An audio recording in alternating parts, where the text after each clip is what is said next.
রিমা আর আবিরের পরিচয়টা খুব সাধারণভাবেই হয়েছিল বিশ্ববিদ্যালয়ের লাইব্রেরিতে। দুজনই একই বই খুঁজছিল আর একসঙ্গে হাত পড়েছিল বইটার ওপরে। ছোট্ট একটা হাসি, তারপর ধীরে ধীরে একসঙ্গে কফি, আড্ডা আর দিনের পর দিন নতুন গল্প। রিমা পড়াশোনা শেষ করে নিজের পরিবার সামলাতে ব্যস্ত হয়ে গেল, আর আবির চাকরির খোঁজে শহর থেকে শহরে ঘুরতে লাগলো।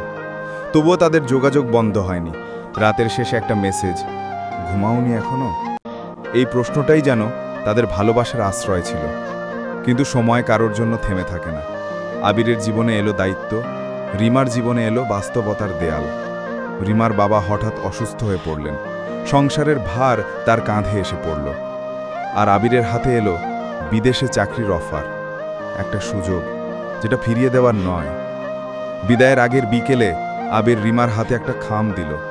ভিতরে ছিল একটা চিঠি আর একটা শুকনো ফুল। রিমা চিঠিটা পড়েছিল শেষ বিকেলের আলোয়। জানি আমি ফিরব না হয়তো, কিন্তু যদি কখনো বিকেলের রোদে মনে হয় কেউ তোমার নাম ধরে ডেকেছে, বুঝবে আমি এখনো তোমার পাশেই আছি, হয়তো বাতাস হয়ে, হয়তো স্মৃতি হয়ে।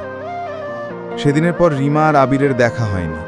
তবে প্রতি বছর ঠিক 15 নভেম্বর বিকেলে রিমা জানালার ধারে বসে সেই চিঠিটা পড়ে। রোদটা ঠিক আগের মতোই লাগে, শুধু আবির থাকে না।